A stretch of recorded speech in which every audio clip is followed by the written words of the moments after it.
1981년 세상에 그 모습을 드러낸 책이 있습니다. 이 책은 참 진리를 찾는 구도자에게 빛이 되었으며 증산 상제님을 모시는 도생들에게 신앙의 조석이 되었습니다.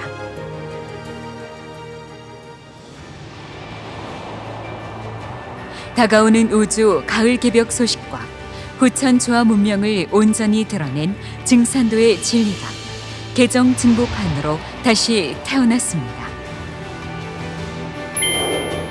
세계는 지금 어디로 가고 있는가? 인류를 분노케 하는 모든 갈등과 비극의 원인은 무엇인가? 종교와 과학과 철학, 구원의 섭리를 밝히라. 그 누구도 전혀 언급할 수 없었던 화천왕의 가르침.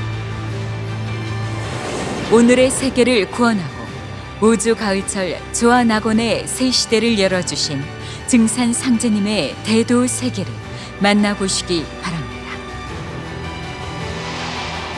현대의 결말과 새 출발, 증산도의 진리.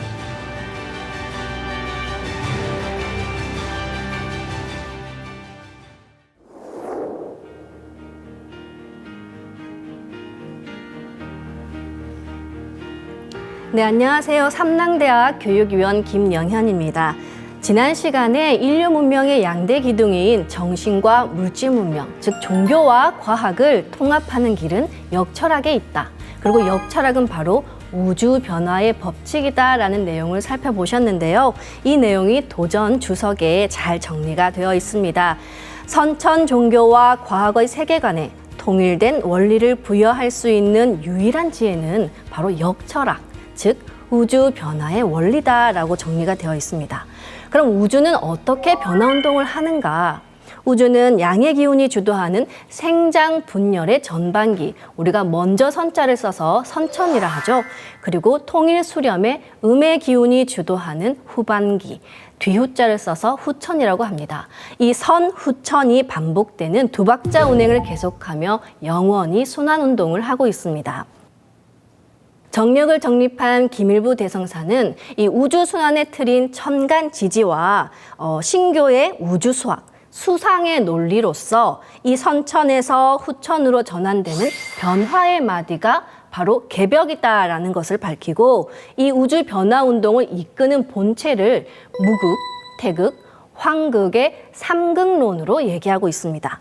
오늘은 역철학의 핵심 중에서 이 삼극론에 대해서 알아보고 삼극을 본체로 해서 일어나는 우주순환의 네 가지 변화의 흐름, 생장, 염장과 이 우주순환의 주기는 어떻게 되는지 살펴보도록 하겠습니다. 먼저 상제님 말씀을 함께 보겠습니다. 천지의 이치는 삼원이니 곧 무극과 태극과 황극이니라.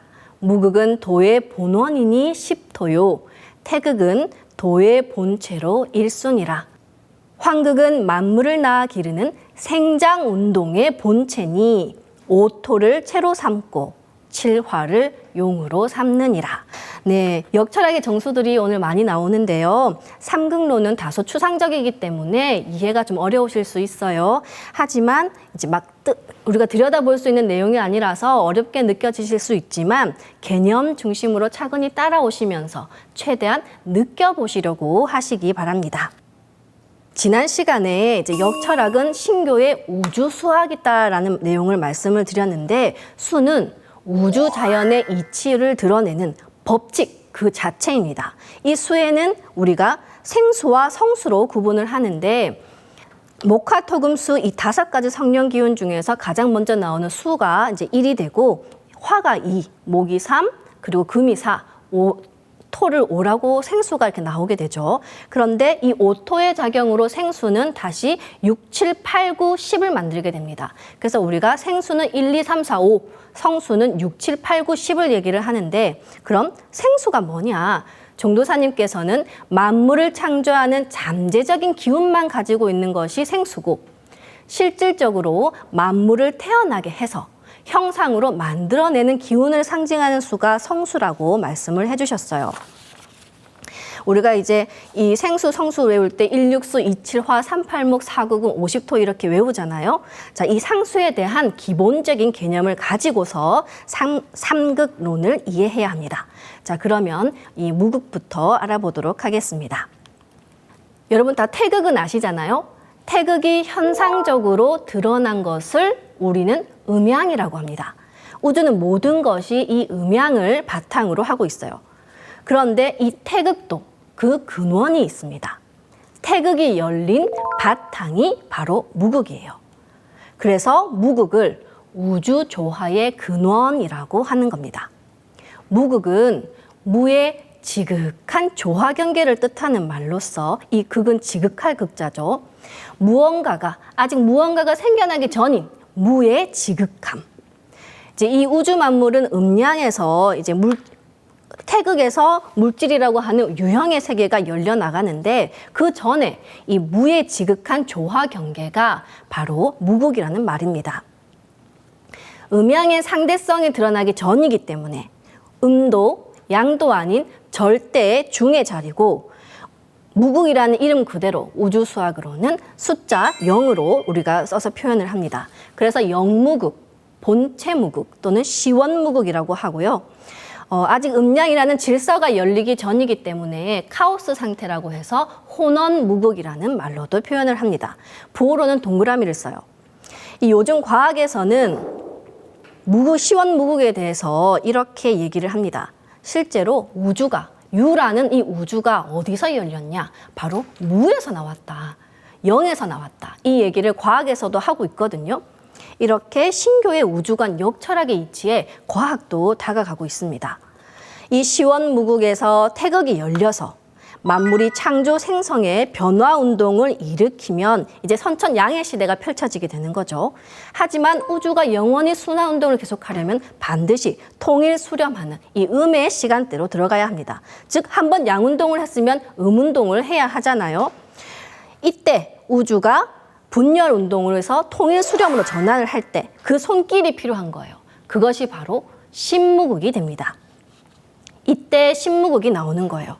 신무극은 이 바탕에 있는 영무극과는 달리 현상에 실제 드러나는 무극이기 때문에 우리가 현상무극이라고 하고요. 숫자로는 10을 써서 신무극이라고 합니다. 이 신무극의 작용으로 우주는 통일을 시작해서 다시 태극으로 돌아가 새로운 운동을 계속할 수가 있는 거예요. 이렇게 우주는 태극과 무극의 순환 운동을 반복하고 있습니다. 그러면 현상무극인 이 신무극은 왜 10을 붙여서 신무극이라고 할까요? 왜 10수가 붙어 있을까요? 양운동에서 음운동으로 전환시켜주는 손길로 토가 작용을 하는데 토에는 아까 상수에서 보셨듯이 이 5토와 10토가 있습니다. 그런데 오직 이 완전한 토, 10토여야 우주의 통일 수렴을 온전히 주재할 수 있기 때문에 10토가 주재하는 무극이라고 해서 우리가 신무극이라고 하는 겁니다. 지지에서는 천간지지의 지지에서는 이 미의 자리가 10토가 되기 때문에 우리는 10미토라고도 얘기를 하는 겁니다. 이렇게 우주는 이렇게 무극은 영무극인 시원무극과 실제 현상으로 드러나는 신무극 이렇게 두 가지로 우리가 구분을 할 수가 있어요. 이 무극은 그 본성이 허하고 무하다고 하거든요. 참 인생 허무하네 할 때 그 허무가 당연히 아니겠죠. 빌허자, 없을 무자, 완전한 비음을 의미하는 겁니다. 숫자 0이 사실 모든 수의 바탕에 다 깔려 있잖아요. 그 이치처럼 무극도 살아있는 만물의 바탕에 다 깔려 있어요. 왜? 우주가 탄생한 그 본원자리니까. 상제님께서는 이 허하고 무한 시원무극의 조화 기운을 가지고 인류사에 나온 문화가 바로 선도라고 하셨습니다. 수, 천지지 허무하여 선지 포태하고 이 포태라는 것은 인간의 한 생애로 봤을 때 생명의 씨가 어머니 몸 안에 잉태된 것을 말하는 거거든요. 포태, 양생, 욕대, 관왕, 쇠병사장이라고 해서 이 12포태가 인간의 한 생애에서 엄마 몸 안에 씨가 잉태된 것을 포태, 뱃속에서 10달 동안 길러진 게 양생, 그리고 이제 아기가 태어났어요. 목욕시키고 옷을 입힙니다. 이걸 욕대라고 하고 이제 아이가 자라서 성년이 되면 관대를 차고 성숙한 시절을 보낸 뒤에 늙고 병들어 죽고 장사를 지내요. 이 쇠병사자. 그러니까 이 순환 이치에 인류 문명이 발전되어 나가는 것을 상제님께서 말씀해 주신 거예요. 선도는 무국의 본성대로 나의 생각과 존재를 모두 잊고 완전히 비워서 자연과 하나 될 때 무국의 조화 경계를 체험할 수 있다는 이 영무국의 세계를 찾는 선의 길을 가르치면서 인간 역사에 처음으로 선의 문화를 씨뿌려 놓았다는 말씀인 거예요. 그리고 이제 후천 가을철을 맞아 신무국의 정신으로 신무국의 조화 선도로 나오는 것이 바로 증산도가 되겠습니다. 자, 이렇게 무국은 영무국과 신무국이 있다는 것에 대해서 알아봤고요. 영무국과 신무국으로 구분할 수 있다는 것에 대해서 알아봤고요. 다음에는 태극에 대해서 살펴보겠습니다. 자, 이 무국이 태극으로 계승되면 카오스였던 무국의 조화 세계에서 음양이라는 질서를 가진 코스모스 우주가 열려가기 시작합니다. 태극은 음과 양의 생명의 춤을 추면서 만물을 창조하기 시작해요. 그래서 태극을 우주 창조의 본체라고 얘기를 하는 겁니다.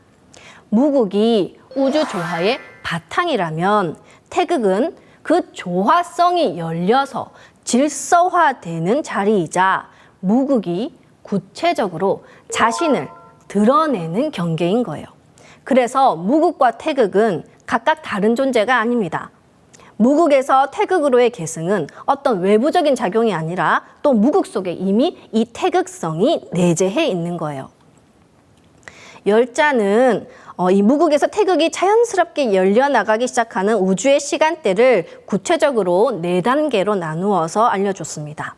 자, 보시면 이 완전한 혼돈무국에서 이 허하고 무한 질서가 잡히기 전에 이 혼돈 상태에서 무국의 조화 기운이 압축되기 시작하면 우리가 그것을 공이라 그래요.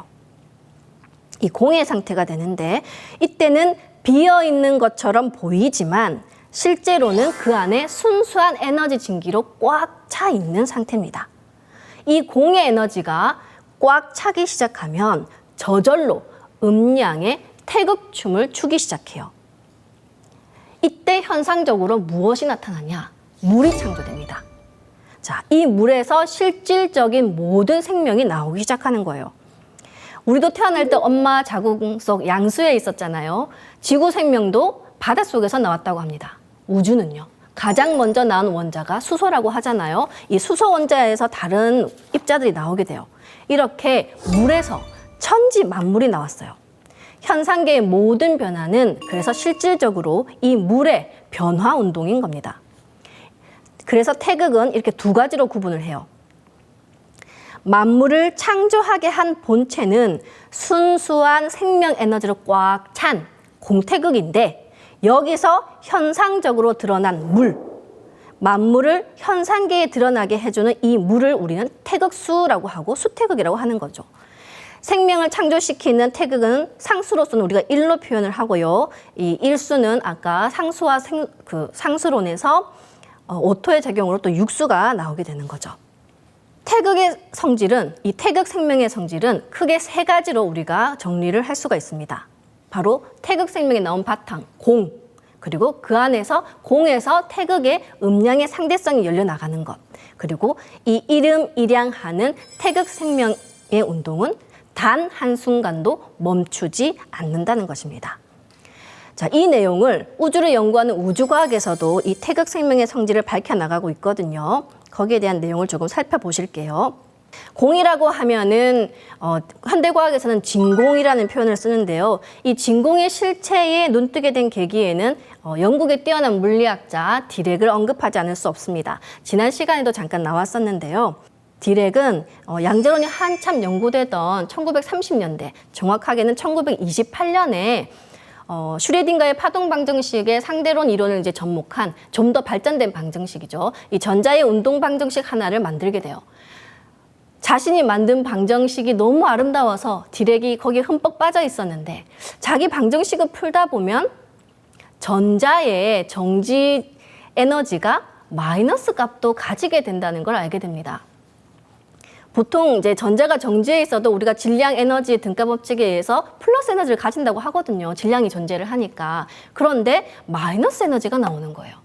보통이라면 자신의 방정식이 잘못됐지 않았을까 생각을 하고 방정식을 고칠 텐데 디렉은 색다른 생각을 하게 됩니다. 음의 에너지 영역이 존재하는 것이 아니냐.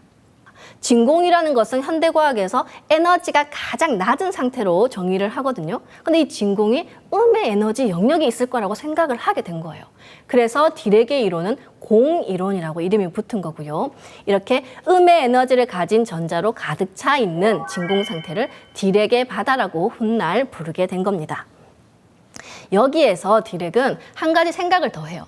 만약에 진공에 내가 마이너스 값의 2배 되는 값을 에너지를 쏘게 되면 플러스 값을 가지게 되니까 진공에 그 에너지 값을 가진 입자가 뿅 현상적으로 드러나게 되지 않을까라는 생각을 하게 된 거예요. 진공에 에너지를 쏘게 되면 실제로 입자가 드러날 수 있겠다.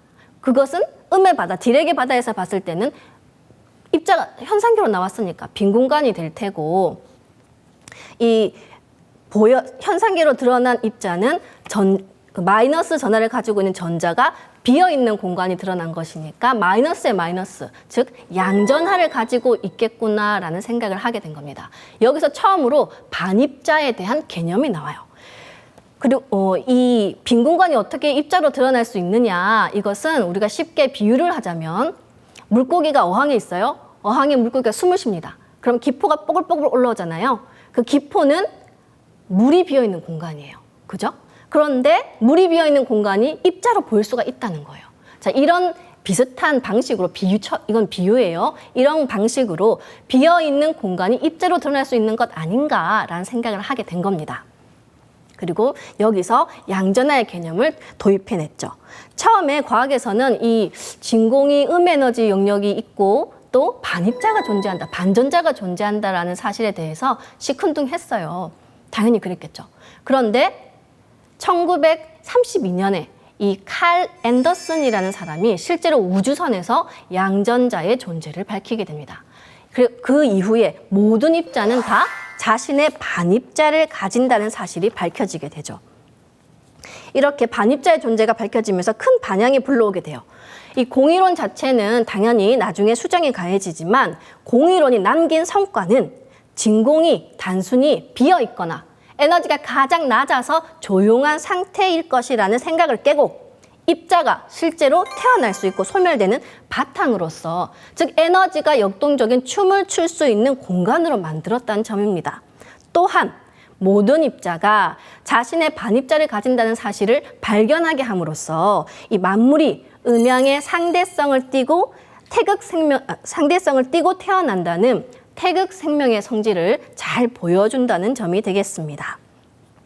이렇게 공이론을 통해서 진공에 대해서 생각을 해보게 된 디렉은 이후에 양자장 이론을 만들게 되는데요. 시공간은 오늘날 이 양자화된 에너지로 가득 차 있는 장으로서 인식을 합니다. 이 양자장 이론은 오늘날 가장 정확하다고 평가를 받거든요. 디렉 이후에 파인만 등에 의해서 더욱 이제 완성이 됐는데 소수점 10제짜리까지 그 예측값과 측정값이 맞아떨어져 간다 그래요. 그런데 우리 눈에 보이는 물질은 0.01%밖에 안 되잖아요. 99.99가 비어 있어요. 거의 비어 있다고 우리는 생각을 해요.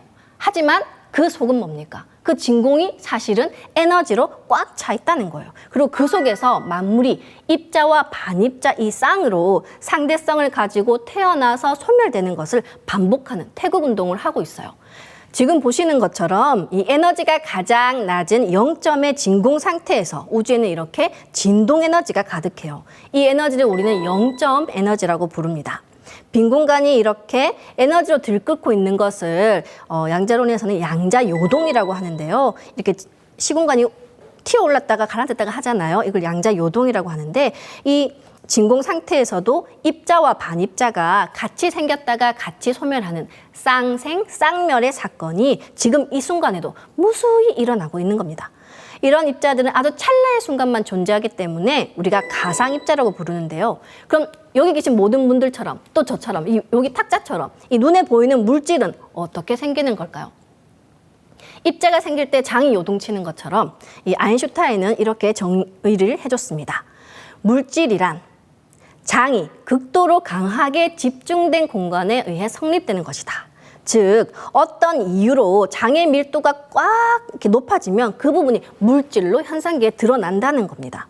뉴턴 때부터 시작된 빛이 입자냐 파동이냐 하는 논쟁을 많이들 아실 텐데요. 빛을 포함해 모든 물질은 입자자, 바로 파동입니다. 이것을 우리가 이중성이라고도 얘기를 하는데요. 또 에너지는 곧 물질이자 물질이 곧 에너지이기도 하잖아요.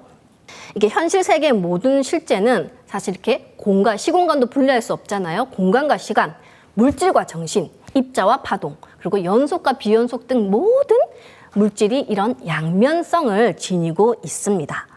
왜냐? 음량은 서로 분리되어 있는 것이 아니라 하나의 통일체로서 존재하기 때문에 이 만물의 음량의 상대성이 다 드러나는 겁니다.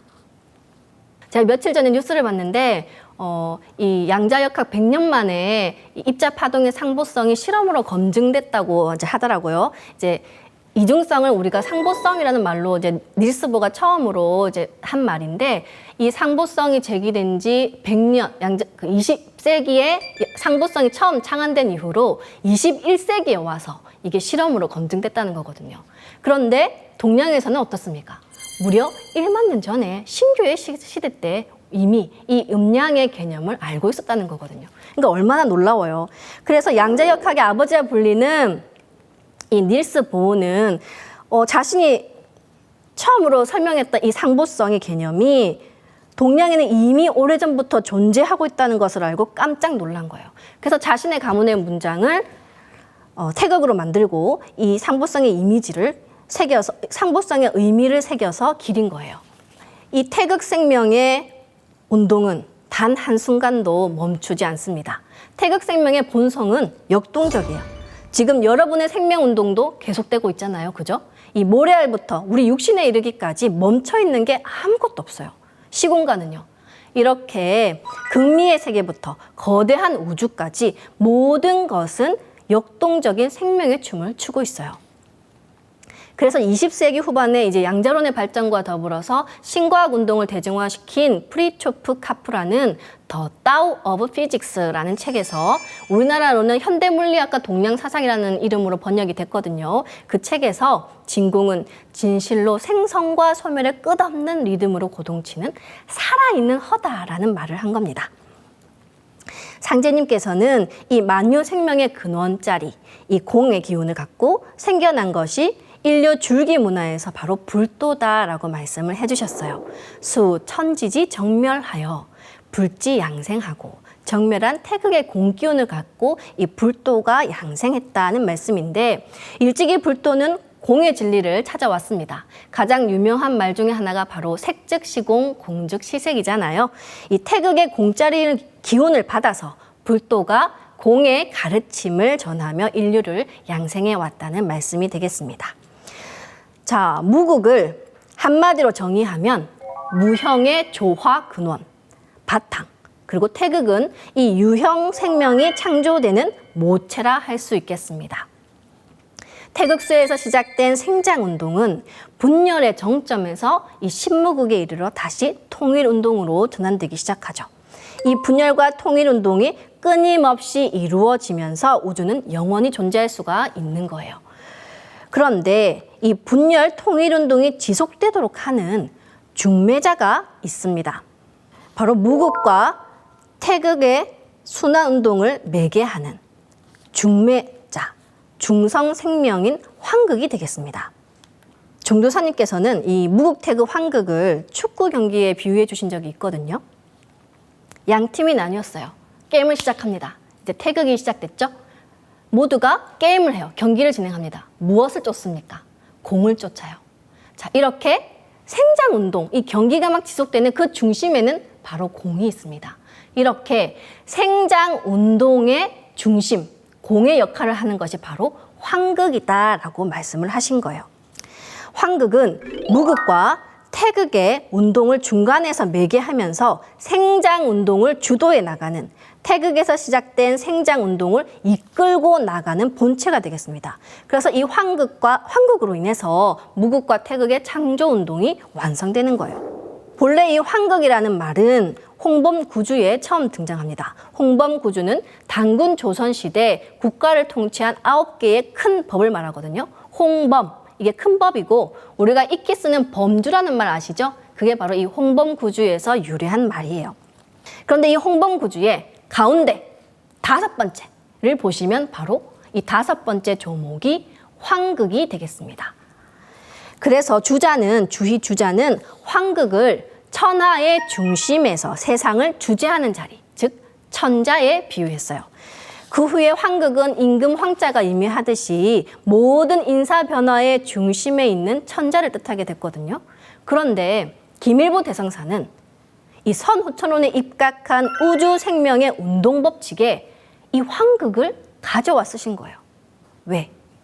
환극이 그 역할을 제대로 수행하지 못하면 선천에서 후천으로 바뀔 수가 없습니다. 생장운동의 본체 환극이 통일 수렴으로 전환하는 십수무국대도를 성립시키는 관건이기 때문이에요. 그래서 김일보 대성사는 이 천자로서의 환극을 중요한 만물 생장운동의 본체로 가져와 규정하신 거거든요. 그래서 정력 사상은 다른 말로 우리가 환극대도라고도 할 수가 있습니다. 이 환극과 삼극론에 대해서 조금 더 이해를 하기 위해서는 이 천지의 음양운동, 우주가 순환하는 틀인 천간지지에서 조금 더 살펴보도록 하겠습니다. 먼저 말씀을 드릴 게 환단고기 태백일사 삼신오제 봉기편에서는 우리가 흔히 목화토금수 오행이라고 부르는데요. 이 오행이 사실 천지 성령의 아주 영험한 기운임을 밝히면서 5 성령이란 뜻의 말로 오령이라고 기록을 하고 있거든요. 그래서 저도 오령으로 증명해서 표기를 했습니다.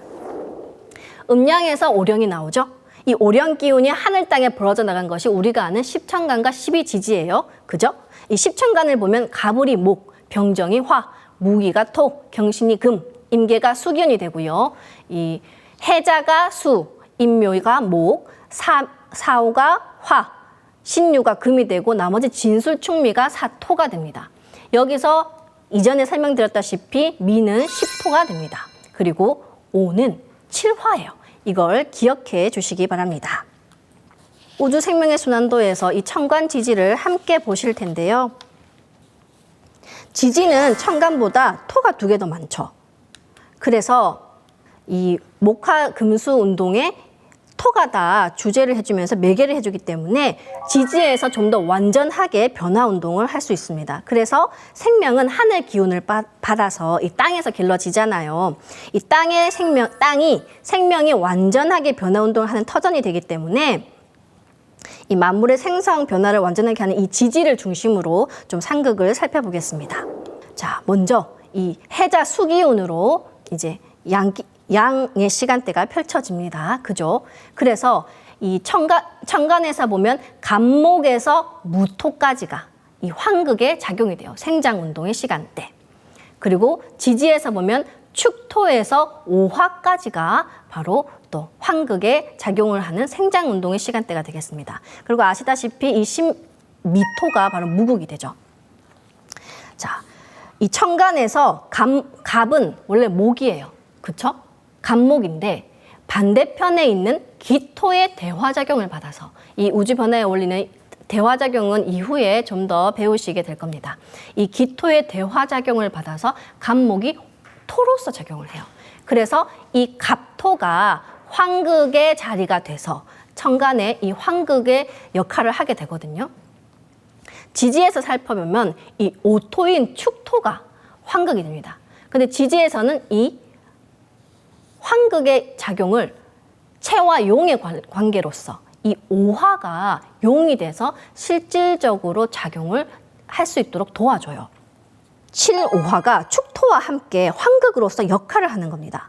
이게 아까 삼극론에서 살펴봤던 상제님 말씀인 거예요. 오토인 축토는 오환극으로서 만물의 창조 변화를 주재해 목적으로 이끄는 운동의 본체가 되고, 7화인 5화는 현실에서 이 성숙으로 이끄는 환극에 실제 작용을 한다. 그래서 5토를 채로 하고 7화를 용으로 삼느니라라고 말씀을 하신 겁니다. 그래서 이제 10미토에서 이제 이 미토에서 무극이 시작돼서 이제 무극의 작용이 시작돼서 이제 유근까지 가고, 이제 해자는 수기운 태극의 자리잖아요. 그러면 이 중앙에 있는 술의 자리는 뭘까요? 무극과 태극의 사이에 있는, 수태극의 사이에 있는 술은 바로 공의 자리가 되는 거죠. 공태극, 그죠? 그래서 김일보 대성사는 수로공이다라고 말씀을 하신 거예요. 술은 5토인데 공이다, 공의 자리다.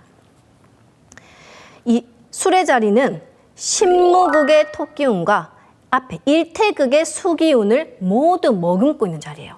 그래서 수토가 합덕된 자리입니다.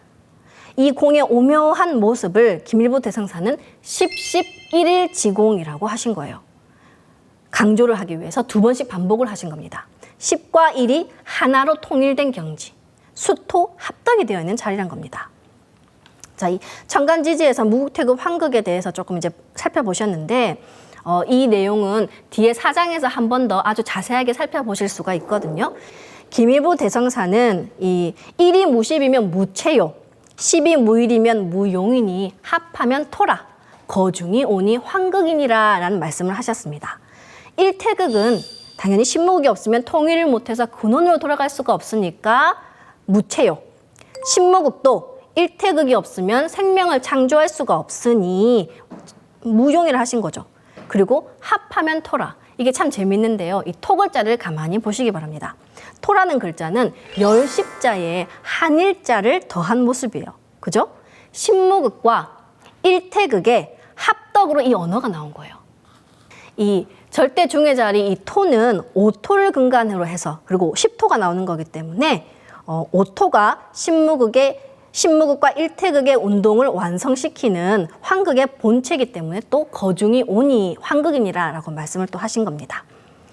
자, 그리고 또 물이 분열되어 변화되어 간 게 화거든요. 결국 다 물의 분열 작용이라는 말씀을 드렸습니다.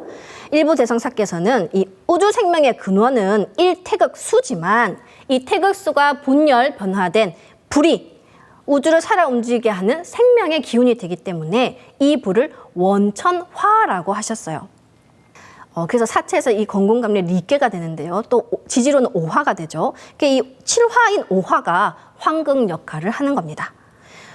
종도사님께서는 우주운동의 중심인 인간의 탄생, 그리고 인류의 전 삶과 역사의 진행 과정, 그 생과 장의 전 과정이 진정한 우주운동의 본체 환극이다라는 말씀을 해주셨는데요. 상제님께서는 인류 문명사에서 환극의 기운을 받아 탄생한 종교가 바로 유교라고 하셨습니다. 수, 천지지 이조하여 유지 욕대하니, 즉 천지에 이조하는 기운을 받아 유도가 욕대했다. 유교는 예의 범절을 중시하잖아요. 인간 역사 생장의 전 과정이 환극이라 하신 종도사님 말씀처럼 이 환극의 기운을 받은 유교가 욕대, 아기를 낳아서 이제 씻기고 옷을 딱 입혀서 인간다운 모습을 갖춘 것처럼 인간다운 삶을 영위할 수 있도록 예절을 가르쳐 온 겁니다. 자, 지금까지 알아본 무극태극 환극은 각기 달리 독립적으로 존재하는 것이 아닙니다. 그 근원은 하나인데 현상계에서 만물을 창조, 변화하게 하는 과정에서 이 하나의 우주 생명이 세 가지 생명의 막으로서 그 존재를 드러낸 거예요. 여기서도 삼수 원리가 드러납니다. 인류 최초의 경전, 이 천부경에는 이 삼극론이 노래되고 있거든요. 잠깐 보시면 바로 첫 구절이 일시무시일이죠. 일에서 모든 것이 시작됐는데 그 일은 무극에서 시작된 일태극이더라. 무극을 바탕으로 태극이 동했다는 거잖아요. 그리고 뒷구절에 보시면 성환오칠, 이때 환자는 고리 환자입니다. 즉 고리가 완성됐다는 거예요. 순환이 완성됐다는 거거든요. 5와 7로서 5토를 채로 하고 7화를 용으로 하는 이 환극의 작용으로서 우주 순환 운동이 완성된다는 것을 얘기하고 있는 겁니다. 이 무극태극 환극 3극의 이 우주 생명이 창조 변화되는 세 가지 생명막이 이렇게 삼신 상제님의 가르침을 담은 천부경에 고스란히 담겨 있는 거예요. 자, 그럼 이제 무극에서 태극, 황극, 다시 무극으로 이어지는 이 3극의 순환 운동이 어떤 흐름으로 어떤 주기를 가지고 진행되는지 함께 알아보겠습니다. 상대님 말씀 먼저 같이 보실까요? 내가 천지를 주재하여 다스리되 생장 염장의 이치를 쓰나니 이것을 일러 무위이화라 하느니라. 생장 염장, 이것은 낳고 길러서 수렴하고 감출장, 쉴장, 다시 쉰다는 거예요. 그죠? 이 생장, 염장 네 박자가 이 상제님 성구를 봤을 때 삼신일체 상제님께서는 이 생장, 염장이라는 순환 원리로서 우주를 통치하고 계심을 알 수가 있습니다. 우주는 무극, 태극, 황극이라는 이 3극을 본체로 해서 순환 운동을 하는데 그 흐름은 생장, 염장이라는 네 가지 과정으로 이루어진다는 거예요. 그래서 이 생장, 염장은 우주가 변화하는 제1의 근본 흐름, 바로 근본 질서라고 하겠습니다. 이 과정은 무위, 일체의 부자연스럽고 인위적인 행위가 없이 자연적으로 스스로 그렇게 반복되는 거예요. 만유는 이 생장, 염장이란 틀 안에서 영원히 순환하기 때문에 상제님께서도 스스로 운동하는 이 자연의 법칙에 따라, 이 자연의 정신에 따라 존재하시고 인간 역사를 하시는 겁니다. 상제님께서는 생장, 염장이라는 이 틀 속에서 대자연의 창조 변화가 영원히 지속될 수 있도록 하셨고, 또 인간도 이 대자연의 운행질서 틀 안에서 자신을 성숙시켜 나가게 하셨거든요. 천지와 하나 되어 너 자신을 성숙해 하라. 성숙을 향해 가라. 이것이 상제님께서 생장, 염장이라는 틀 속에서 인간에게 부여하신 궁극의 사명인 것입니다. 나 자신을 성숙시키는 것. 이것이 상제님께서 우리에게 의도하신 인생의 궁극 목적인 거예요. 그래서 우주도, 지구도, 인생도 이 생장, 염장 네 박자로 돌아갑니다. 간단하게 하루부터 볼까요? 아침, 점심, 저녁, 밤 이 네 단계로 굴러가잖아요. 하루가 모인 1년은 봄, 여름, 가을, 겨울 네 박자로 흘러갑니다. 그럼 이 1년 1년이 모인 우리의 인생은요. 소년기와 청년기, 그리고 인생의 가장 완성된 시간인 장년기를 거쳐 죽음을 준비하는 노년기로 또 이렇게 가잖아요. 모든 게 이렇게 생장, 염장 네 박자로 흘러갑니다. 그럼 우주는요. 우주도 이 생장, 염장 네 박자로 흘러가겠죠. 지구의 사계절처럼 우주에도 똑같은 사계절의 시간 질서가 있어요. 지구 1년 사계절 동안 초목이 자라고 열매 맺는 것처럼 우주 1년의 시간 동안 우주는 인간을 농사짓습니다. 우주의 봄철에는 지구에 인간이 출현해요. 그리고 이 우주 여름철에 이 생장 시간 동안 여러 종족으로 분화되면서 각색의 문명을 꽃피우고, 가을에는 이 지난 봄, 여름 문화의 알맹이를 모두 모아 추수하는 열매기 문화, 성숙의 통일 문명이 나오게 되는 거죠. 그리고 우주 겨울초에는 만물이 휴식하는, 지구상에서는 빙하기가 찾아오게 되는 겁니다. 태상 종도사님께서는 우주년, 이 천지도 목적이 있다. 우주년은 바로 사람 농사를 짓는 것이다 라고 말씀을 하셨어요. 그리고 종도사님께서는 1만 년 역사의 최종 결론이 우주 1년이다. 깨달음의 눈을 여는 진리의 결정판이 우주관 공부인데 그 우주관 공부의 총결론이 우주 1년 이야기이기 때문이다. 우주 1년이 바로 대우주 진리의 원본이라는 말씀을 하셨습니다. 해방 후에 태상종도사님께서는 이 우주 1년을 알기 쉽게 그림 한 장으로 이렇게 그려주셨는데, 태상종도사님께서 그려주신 이 우주 1년 도표가 바로 1만 년 신교 문화권에서 시작된 역철학의 최종 완성이 되는 겁니다. 그럼 이 우주 1년은 얼마를 얘기하는 걸까요? 상제님께서는 역사 속의 한 인물을 말씀하심으로써 이를 드러내 주셨는데, 아름은 강절의 지식이 있나니 다 내 비결이니라. 이 중국 북송 때 소강절이라는 대학자가 있었습니다. 이 소강절은 우주 1년의 한 주기가 12만 9,600년이라는 것을 밝혔어요. 이것을 상제님께서 친히 내 비결이다라고 하시면서 근본 법칙으로 인정해 주신 거거든요. 우주 1년은 12만 9,600년을 한 주기로 해서 돌아갑니다. 그럼 이 12만 9,600년이 어떻게 나왔나? 여기도 이치가 당연히 있겠죠. 이 표를 좀 잘 봐주실까요? 자, 지구의 시간 단위는 우리가 년월일시로 표기를 하죠. 이 지구의 시간 단위가 있듯이 우주에도 년월일시에 해당하는 시간 단위가 있습니다. 그것을 바로 우리가 원회운세라고 그래요. 지구의 하루는 12시간으로 구성이 됩니다. 24시간인데요 라고 분명히 하실 텐데 옛날에는 이 12지지를 써서 우리가 자시, 축시, 인시 이 12시진을 썼거든요. 그래서 하루는 12시간으로 구분되어 있어요. 이 하루가 30일이 모이면 한 달이 됩니다. 지구의 한 달이 되죠. 그리고 다시 이 한 달이 12달이 되면 지구의 1년이 돼요. 12, 30, 12의 반복인 거예요. 그럼 이 1년이 30년이 모이면 바로 우주의 한 시간인 1세가 되는 겁니다. 실제로 우리가 이 세대 교체, 족보의 갱신을 30년을 잡거든요. 그리고 이 1세가 다시 12번 모이면 우주의 하루인 1운이 되는 거예요. 지구년으로 따지면 바로 360년이 됩니다.